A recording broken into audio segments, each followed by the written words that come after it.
Hello future nurses. आज हम PR Yadav fourth edition ओबीजी MCQ solve करेंगे।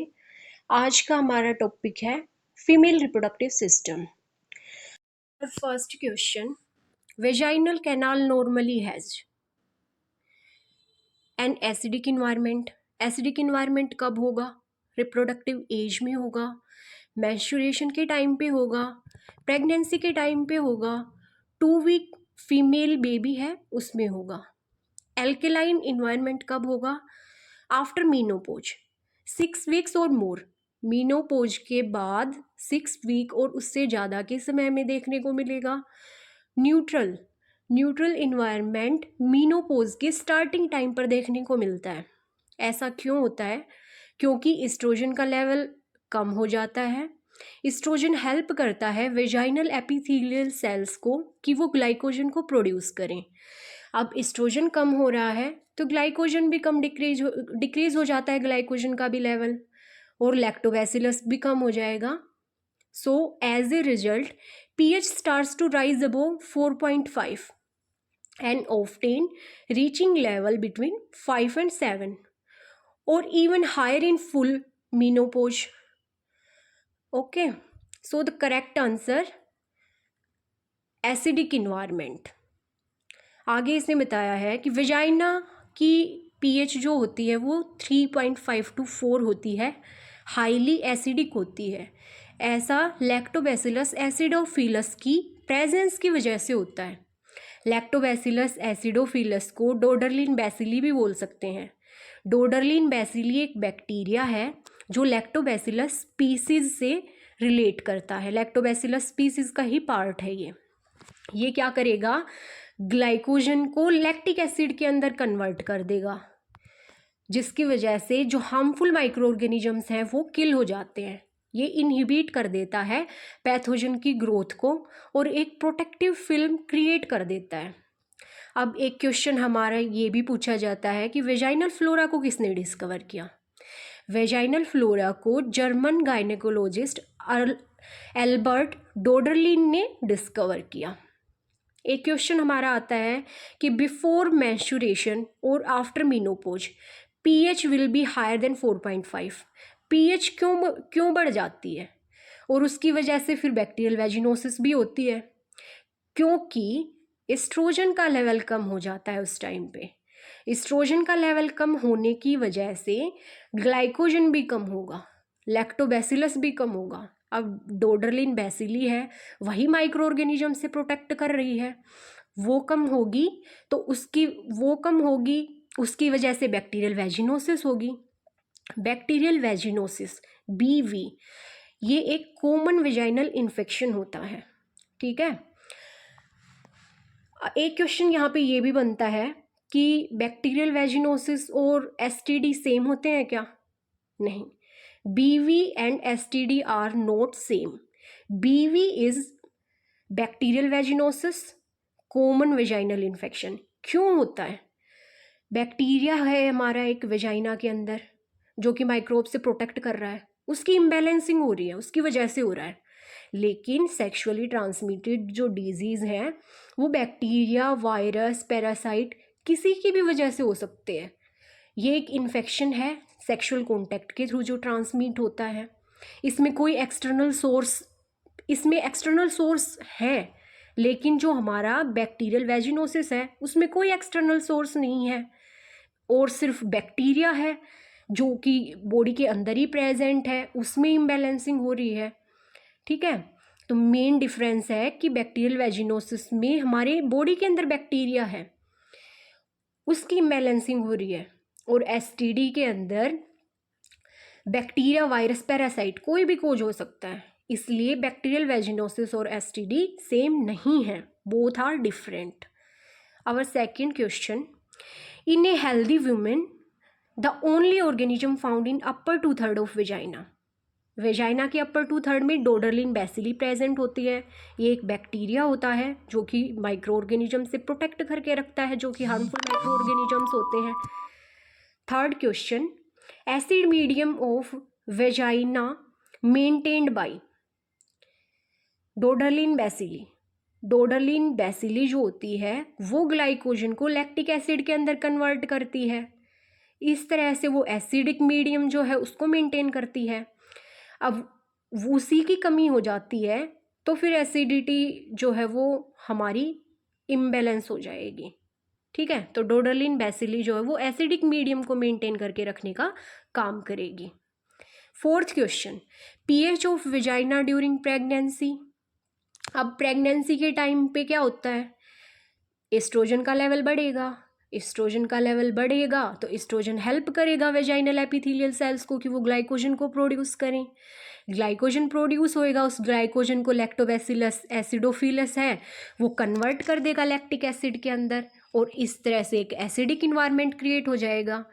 जो पीएच होती है वेजाइना की प्रेगनेंसी के टाइम पे, इसलिए वो एसिडिक होती है। Fifth question, the opening of Bartholin duct are situated in the. हमारी टोटल कितनी होती हैं ओपनिंग? 4 होती हैं। एक वेजाइनल ओपनिंग होती है, एक यूरेथ्रल ओपनिंग होती है, और 2 हो जाती हैं हमारी बार्थलिन डक्ट। हमसे पूछा गया है कि बार्थलिन डक्ट्स की ओपनिंग कहाँ पे होती है, तो बार्थलिन डक्ट की ओपनिंग वेजाइना के बोथ साइड में होगी, लेकिन होगी कहाँ पे? वेस्टिब्यूल में। नेक्स्ट क्वेश्चन है हमारा, बार्थलिन ग्लैंड इज प्रेजेंट इन। पहले क्वेश्चन में हमसे पूछा गया कि बार्थलिन जो डक्ट है उसकी ओपनिंग कहाँ पे हुई, उसकी ओपनिंग हुई वेस्टिब्यूल में, लेकिन वो प्रेजेंट कहाँ पे होती है? वो होती है वेजाइना में। तो ये दोनों क्वेश्चन बहुत ज़्यादा इम्पोर्टेंट हैं। 7th question, nurse is about to catheterise bladder of a pregnant lady. एक प्रेग्नेंट लेडी के ब्लैडर को कैथेटराइज किया जा रहा है। She should be aware that all the following facts about female urethra are true except 1.5 inches 4 centimetre length होती है female के यूरेथ्रा की, ट्रू है। Posterior to vaginal orifice, no, vagina नीचे होती है, यूरेथ्रा ऊपर होती है, एंटीरियर में होएगी, पोस्टीरियर में नहीं होगी। तो ये ऑप्शन हमारा except, second option all are correct. It pierce through urogenital diaphragm, हाँ उसके रास्ते से ही, वहीं से रास्ता है इसका। ठीक है, और सारे ऑप्शन ठीक है हमारे यहाँ पे। क्वेश्चन 8 है, the pyramidal shape tissue where the pelvis floor and perineal muscles and fascia meet in between vagina and anal canal is called as। obstetrical perineum भी बोलेंगे इसको, पेरिनियल बॉडी भी बोलेंगे। obstetrical perineum है, चाइल्ड बर्थ से ही तो relate कर रहा है, पार्ट तो वही है, वेजाइना एनल कैनाल के बीच का ही तो पार्ट है। इसका करेक्ट आंसर ऑप्शन ए नहीं होगा, इसका करेक्ट आंसर होगा ऑप्शन डी। पेरिनियल बॉडी भी कह सकते हैं, ऑब्स्टेट्रिकल पेरिनियम भी कह सकते हैं। ये थे वेजाइना से रिलेटेड क्वेश्चंस। अब हम पढ़ेंगे यूट्रस से related questions. Question 9, which of the following is normal position of uterus. Uterus की नॉर्मल पोजीशन क्या होती है? एंटीवर्टेड और एंटीफ्लेक्स्ड होती है। एंटीवर्टेड का मतलब है सर्विक्स और वेजाइना के बीच का एंगल 90 डिग्री है। एंटीफ्लेक्स्ड का मतलब है यूट्रस खुद के साथ 120 डिग्री का एंगल बना रहा है। नेक्स्ट क्वेश्चन है, the forward bending of uterus in relation to vagina. अब हमें 2 चीज़ें ध्यान रखनी है जब बात आती है वेजाइना की यूट्रस के साथ, तो हमारा एंटी फ्लेक्शन होता है।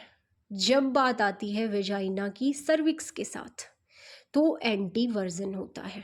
ओके, यहाँ पे बात की गई है यूट्रस की वेजाइना के साथ फॉरवर्ड बेंडिंग की, तो यहाँ पे आंसर आएगा हमारा एंटी फ्लेक्शन। नेक्स्ट क्वेश्चन है, uterus with depression at the fundus is called. Fundus क्या होता है? यूट्रस के 3 पार्ट्स होते हैं, फंडस, बॉडी, सर्विक्स। फंडस ऊपर का हिस्सा है। हम 4 पॉइंट हैं, 4 को ही डिस्कस कर लेते हैं। सबसे पहले देखते हैं बाइकार्नुएट। बाइकार्नुएट में क्या होगा? यूट्रस हार्ट शेप का होगा। सेप्टेट यूट्रस कैसा होता है? एक नॉर्मल शेप का यूट्रस होता है, बीच में एक टिश्यू की लाइनिंग होती है, वॉल होती है टिश्यू की जो 2 कैविटीज़ क्रिएट करती है, ठीक है। यूट्रस डिडेल्फाइस, ये क्या होता है? इसमें 2 यूट्रस होते हैं, 2 सर्विक्स होते हैं। अब आता है हमारा इसका फाइनल आंसर, इन तीनों में से तो नहीं है ये। आर्कुएट यूट्रस, आर्कुएट यूट्रस का मतलब है एक बावल और आर्क शेप का यूट्रस, और ये एक most common congenital uterine anomaly होती है, लेकिन ये फर्टिलिटी को इफेक्ट नहीं करती है। इसमें हम एक सिंपल लैंग्वेज में बोले तो जो हमारा फंडस का पार्ट होता है यूट्रस का, जो ऊपर का हिस्सा होता है, वो नीचे की तरफ धंस जाता है, नीचे की तरफ ऐसे धंस जाता है, उसको बोलते हैं आर्कुएट यूट्रस, ठीक है। Next question, the thickest layer of uterus is, uterus की 3 लेयर होती हैं, एंडोमेट्रियम होती है, मायोमेट्रियम होती है, पेरीमेट्रियम होती है। पेरीमेट्रियम लेयर जो होती है वो हमारी आउटर होती है, जो बीच की होती है वो मायोमेट्रियम होती है, और जो अंदर की होती है उसको एंडोमेट्रियम बोलते हैं। थिकेस्ट इनमें से कौन सी होगी? बीच वाली लेयर होगी, जो स्मूथ मसल से मिल के बनी हुई होती है, वो हमारी सबसे थिकेस्ट होती है। Next question, which of the following is the mucus lining of uterine cavity? जो यूटेराइन कैविटी है उसके जो अंदर वाली लेयर है उसको हम एंडोमेट्रियम बोल रहे थे, और जो हमारी एंडोमेट्रियम है वो हमारी म्यूकस लाइनिंग ऑफ कोल्यूमिनर एपिथेलियल से बनी हुई होती है, तो हमारा आंसर आ जाएगा एंडोमेट्रियम। 14th क्वेश्चन है हमारा, uterine pacemaker situated at. सबसे पहले तो हमें पता होना चाहिए कि यूट्राइन पेस मेकर को हम ट्यूबल ओस्टिया के नाम से भी जानते हैं। अब ये क्या काम करता है, कहाँ पे प्रेजेंट होता है? ये कोर्नुआ ऑफ यूट्रस, कोर्नुआ ऑफ यूट्रस क्या होता है? यूट्रस और fallopian tube both side, right and left, जहाँ पे मिलती हैं, यूट्रस और फेलोपियन ट्यूब जहाँ पे मिल रहे हैं उस पॉइंट को हम बोलते हैं कोर्नुआ ऑफ यूट्रस, ठीक है। यूट्राइन पेसमेकर का क्या काम है?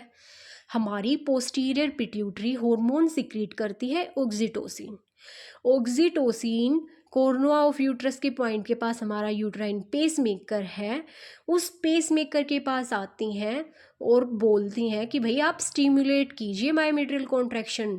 ऐसा लेबर के टाइम पे होता है, लेबर में कोई वुमेन है, पोस्टीरियर पिट्यूटरी ऑक्सीटोसिन सिक्रीट करेगी, पेसमेकर के पास आएगा और बोलेगा कि भाई आप स्टिमुलेट कीजिए मायोमेट्रियल कॉन्ट्रैक्शंस को, तो ये मायोमेट्रियल कॉन्ट्रैक्शंस को भी स्टिमुलेट करने का काम करता है, ठीक है, यूट्राइन पेसमेकर। अब नेक्स्ट क्वेश्चन है हमारा, what is the normal size of uterus? Uterus का नॉर्मल साइज क्या होता है? 7.5 तो लेंथ होती है, 5 विड्थ होती है और 2.5 सेंटीमीटर डेप्थ होती है हमारे नॉर्मल यूट्रस की। एक नॉन प्रेग्नेंट जो वुमेन होती है उसका जो यूट्रस का वेट होता है वो 60 ग्राम होता है, एवरेज 60 ग्राम होता है, okay. Next question, endometrium in pregnancy is known as. Endometrium क्या थी? इनर लाइनिंग थी, हमारी यूट्रस की थी, यूट्रस की इनर लाइनिंग को हम एंडोमेट्रियम बोल रहे थे, लेकिन ये इनर लाइनिंग प्रेगनेंसी के टाइम पे हम इसको एंडोमेट्रियम नहीं बोलेंगे, हम इसको डेसिडुआ बोलेंगे। प्रेगनेंसी के टाइम पे इसको डेसिडुआ नाम दे दिया जाता है। डेसिडुआ जो होता है वो स्पंजी लेयर होती है और प्रेगनेंसी को मेंटेन करके रखने का काम करती है। Next question, after the fertilised ovum has implanted itself the endometrium is known as. एक ओवम है, वो फर्टिलाइज हो चुका है, अब उसको इम्प्लांट होना है, इम्प्लांट होगा तो यूट्रस में होगा, यूट्रस की ही लाइनिंग होती है एंडोमेट्रियम, लेकिन अब हम इसको डेसिडुआ बोलेंगे, ठीक है। Next question, the cardinal function of decidua is. हमारा प्रोजेस्टेरोन होता है वो डेसिडुआ को मेंटेन करके रखने का काम करता है, और डेसिडुआ हमारी प्रेगनेंसी को मेंटेन करने का काम करता है, तो डेसिडुआ का फंक्शन हो गया प्रेगनेंसी को मेंटेन करना, और प्रोजेस्टेरोन का काम हो गया प्रेगनेंसी को होल्ड अप करके रखना, okay. Next question, corpus cervix ratio up to 10 year of age. Corpus क्या होता है? कॉर्पस यूट्रस की बॉडी, यूट्रस के 3 पार्ट से उसमें से जो बॉडी पार्ट था उसको हम कॉर्पस बोलते हैं। यहाँ पे पूछा गया है कि up to 10 year of age तक क्या होगा कॉर्पस सर्विक्स रेशियो। तो हम इसको समझते हैं। जो यूट्रस की बॉडी है और सर्विक्स है, बर्थ के टाइम पे बॉडी बड़ी होती है यूट्रस की, सर्विक्स बॉडी छोटी होती है और सर्विक्स बड़ा होता है, तो 1:2। प्यूबर्टी तक बॉडी और सर्विक्स दोनों सेम होते हैं। रिप्रोडक्टिव एज में बॉडी बड़ी होती है, सर्विक्स छोटा होता है। मीनोपॉज के टाइम पे वापस से बॉडी और सर्विक्स की रेशियो सेम हो जाती है। इस क्वेश्चन में ऑप्शन गलत दिया हुआ है। इसमें राइट आंसर बताया है 2:1। 1:1 कहीं पे इसने बताया ही नहीं है। यहाँ पे हमने पढ़ा कि अप टू प्यूबर्टी कितना है, 1:1। सो करेक्ट आंसर 2:1 नहीं, 1:1 होगा। Next question, the length of cervix is. Cervix क्या होती है? यूट्रस की नेक होती है। इन्फीरियर नैरो पोर्शन होता है यूट्रस का। इन्फीरियर का मतलब है नीचे का, लोअर। लोअर नैरो पार्ट होता है यूट्रस का, जो कि सर्विक्स होता है।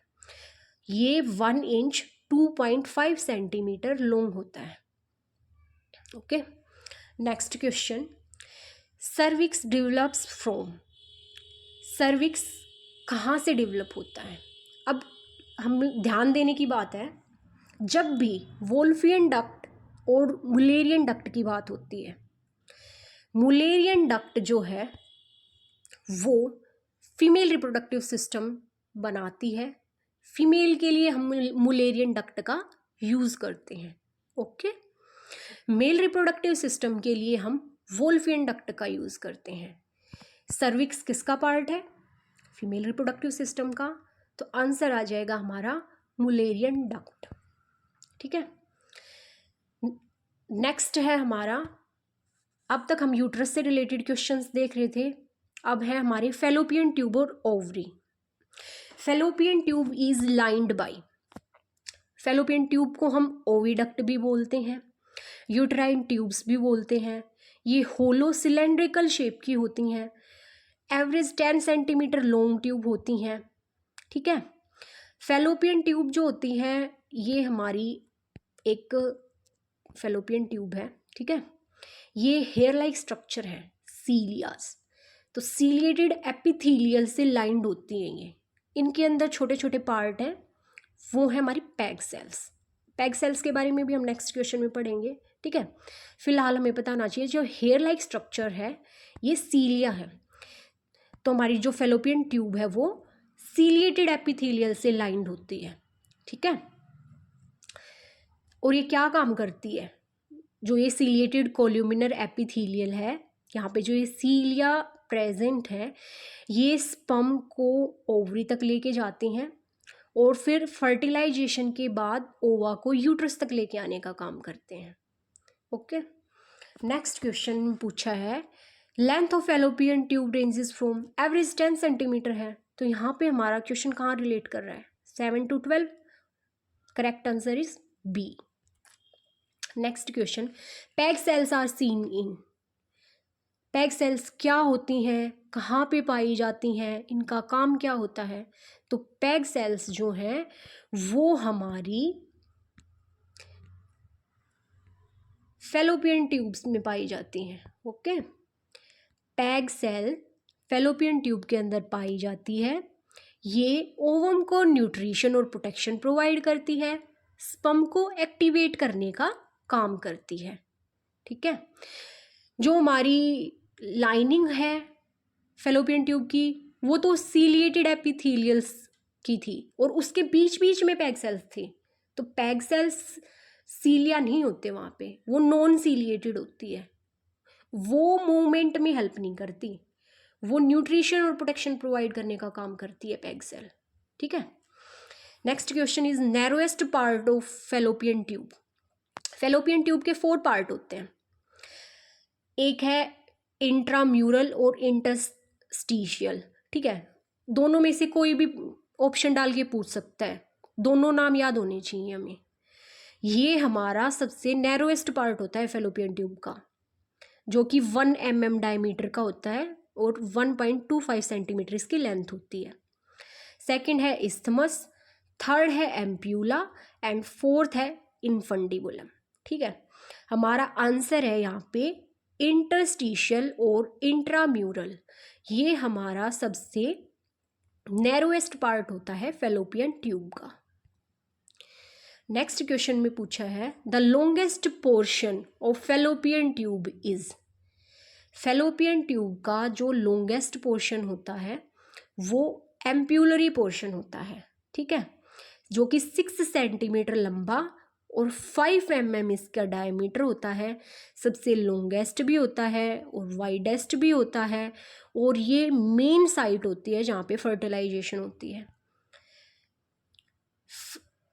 फैलोपियन ट्यूब का वो हिस्सा जहाँ पे फर्टिलाइजेशन होती है वो सबसे लॉन्ग और वाइड होता है, वो होता है ampullary portion. Next question, the function of fallopian tube is. First option है secretion of oestrogen and progesterone. Oestrogen और प्रोजेस्टेरोन को हमारी ओवरी, प्लेसेंटा और कॉर्पस ल्यूटियम सिक्रीट करती हैं, ना कि fallopian tube. Passway for foetus, vagina provide करती है। Occurrence of fertilisation, so fertilisation होती है हमारी फैलोपियन ट्यूब के अंदर। डेवलपिंग फीटस, फीटस की डेवलपमेंट यूट्रस के अंदर होती है। हमारा ऑप्शन है C correct. Okay, next question, following is the function of fallopian tube. Same question है, वही सेम ऑप्शंस हैं, थोड़ा मॉडिफाई करके लिखी हुई हैं बस। फर्टिलाइजेशन, फर्टिलाइज्ड एग की मोबिलिटी, ये सारे काम फैलोपियन ट्यूब करती है, ठीक है। ओवम तक स्पर्म को लेके जाना, फिर उसकी को फर्टिलाइजेशन के बाद इम्प्लांटेशन के लिए यूट्रस में लेके आना, ये काम करती है हमारी fallopian tube. Next question, X ray study of fallopian tube is known as. Fallopian tube की एक्सरे स्टडी को सल्फिंगोग्राफी बोलते हैं, ठीक है। माइलोग्राफी क्या होती है? स्पाइनल कॉर्ड के एक्सरे को माइलोग्राफी बोलते हैं। पाइलोग्राफी क्या होती है? पाइलोग्राफी होती है हमारे जो रेनल पेल्विस है, जो यूरेटर्स हैं, उनका एक्सरे के थ्रू हम जब विजुअलाइजेशन कर रहे हैं तो उसको बोलते हैं हमारी पाइलोग्राफी। कोलिसिस्टोस्कोपी, गोल ब्लैडर की एंडोस्कोपी को बोलते हैं, ठीक है। हमारा करेक्ट आंसर है salpingography is the X-ray of fallopian tube. Next question, in which part of female body zygote develop. Zygote कहाँ पे डेवलप हो रहा है? फैलोपियन ट्यूब में हो रहा है। जाइगोट क्या होता है? एक फर्टिलाइज्ड ओवम होता है, सिंगल सेल होता है, ये सिंगल सेलुलर होता है, ठीक है। फर्टिलाइज्ड होता है, स्पर्म और ओवा मिलके 2 गैमेट्स मिलके बनाते हैं। नेक्स्ट क्वेश्चन, एक चीज़ और है उसमें कि जो इनिशियल डेवलपमेंट है ना जाइगोट की, वो फैलोपियन ट्यूब में होती है, और जो लेटर डेवलपमेंट है वो यूटेराइन कैविटी में होती है। इनिशियल डेवलपमेंट के टाइम पे जब वो फैलोपियन ट्यूब में होता है तो वो फर्स्ट 3 to 7 डेज के लिए होता है, ठीक है। Next question is, fertilised ovum is implanted into uterus after 7 days. 3 to 7 days तक तो वो अपनी इनिशियल डेवलपमेंट स्टेज में फैलोपियन ट्यूब में था, अब वो यूट्रस में आ रहा है 7th डे के बाद, ठीक है। Next question, which statement is not true about ovaries. Ovary are two in number, हाँ ओवरी 2 होती हैं, एस्ट्रोजन को सिक्रीट करती हैं, इनका मेन फंक्शन है, ठीक है। टेस्टोस्टेरोन को भी सिक्रीट करती हैं लेकिन इतना इम्पोर्टेंट फंक्शन नहीं है ये इनका। प्रोजेस्टेरोन को सिक्रीट करती हैं, एक इम्पोर्टेंट फंक्शन है ओवरी का। ओवरी टेस्टोस्टेरोन को सिक्रीट करती हैं, साथ ही साथ हमारी एड्रिनल ग्लैंड होती है, वो भी हमारी टेस्टोस्टेरोन सिक्रीट करती है। एक विमेन की बॉडी में testosterone ovary plus adrenal gland बनाती हैं। एड्रिनल ग्लैंड हमारा एक स्मॉल ग्लैंड होती है जो किडनी के टॉप पे प्रेजेंट होती है, ठीक है। अब ये टेस्टोस्टेरोन बनाती हैं। फीमेल की बॉडी में उसका क्या काम है? बोन डेंसिटी, मसल मास, इनको मेंटेन करने का काम है। एनर्जी लेवल और ओवरऑल मूड को इन्फ्लुएंस करने का काम है, ठीक है। और क्या करती है ये देखती है कि हमारी ओवरी अच्छे से फंक्शन कर रही हैं, एग की डेवलपमेंट हमारी अच्छे से हो रही है, इस चीज़ को इंश्योर करती हैं। ये टेस्टोस्टेरोन है हमारा, ये काम करता है, ठीक है। साथ ही साथ लिबिडो, सेक्स ड्राइव, उसमें भी इसका रोल होता है। सिक्रीट तो कर रही है हमारी टेस्टोस्टेरोन, लेकिन एक इम्पोर्टेंट फंक्शन नहीं है, इसलिए हमारा नोट ट्रू ऑप्शन है, तो हमारा ऑप्शन सी आएगा इसमें करेक्ट, ठीक है। आज का हमारा टॉपिक कंप्लीट हो गया है, फीमेल रिप्रोडक्टिव सिस्टम। ओके।